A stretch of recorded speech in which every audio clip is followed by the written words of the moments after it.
नमस्कार दोस्तों, स्वागत है आपका सुहाना सफर में और मैं हूं आपकी दोस्त हिमांशी उपाध्याय। जैसा कि हम सभी जानते हैं कि उत्तराखंड की भूमि को देवी देवताओं की भूमि कहा जाता है और इस धरती पर माता और देवी देवताओं का वास होता है। और साथ ही हम ये भी बता दें आपको कि इस भूमि पर देवी देवताओं के साथ साथ भूत प्रेत का भी वास होता है। अब आप सोच रहे होंगे कि हम आज के ज़माने में होकर इस तरह की बातें क्यों कर रहे हैं, लेकिन हमारी आज की वीडियो देखकर आपको अंदाज़ा हो जाएगा कि इस धरती पर माता और देवी देवताओं के साथ भूत प्रेत होते हैं या नहीं।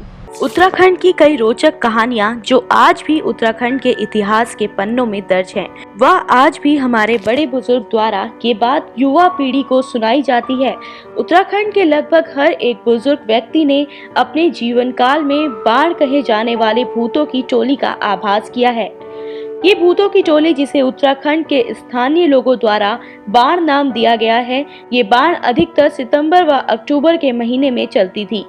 ये टोली दोपहर व रात्रि को 12 बजे के बाद चलती थी। इस बाढ़ में भूत पिचास हुआ करते थे। इन भूत पिचासों के पास बर्छी नाम का हथियार हुआ करता था और इनका मकसद इंसानों को मारकर अपनी टोली में शामिल करना होता था। रात्रि के समय यदि इन पिचासों को किसी घर में उजाला दिखाई देता या राह में कोई इंसान दिखाई देता तो ये पिचास उन्हें मारकर अपनी टोली में शामिल कर लेते। इस बाढ़ के चलने के आगे उत्तराखंड में चंपवा देवता कहे जाने वाले देवता का रथ चलता था, जो कि लोगों को आगाह करते थे कि जो लोग अपने रास्ते में हैं वो हट जाएं या जो लोग जाग रहे हैं वो सचेत हो जाएं। वहीं उनके पश्चात भूतों की बाण चलती थी, जो कहते थे जो लोग रास्तों पर नहीं हैं वो रास्तों पर आ जाएं ताकि वे भूत उन इंसानों को मार सके। देवता व भूतों द्वारा कही जाने वाली बातें लोगों को स्पष्ट सुनाई देती थी। देवता द्वारा कही जाने वाली चेतावनी बाटा का अबाट अर्थात राही, रास्तों से हट जाएं।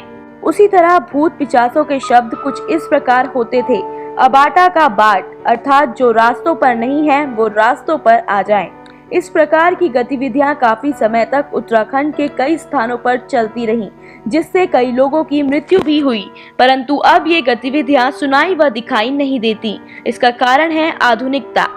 मुझे ये जानकर बिल्कुल भी आश्चर्य नहीं होगा यदि आप में से कोई उत्तराखंडी द्वारा ये कह दिया जाए कि उन्होंने भी ये बात सुनी है या इस तरह की गतिविधियों को अनुभव किया है। तो देखा आपने, उत्तराखंड की देवभूमि में देवी देवताओं के साथ भूत प्रेत भी होते हैं। अगर आप में से कुछ उत्तराखंडी मुझे ये कहें कि आपको इन सब की बारे में पहले से जानकारी थी, तो मुझे इस बात से कोई आश्चर्य नहीं है, क्योंकि कुछ लोगों ने इसको अनुभव भी किया होगा। लगातार बने रहने के लिए देखते रहिए सुहाना सफर।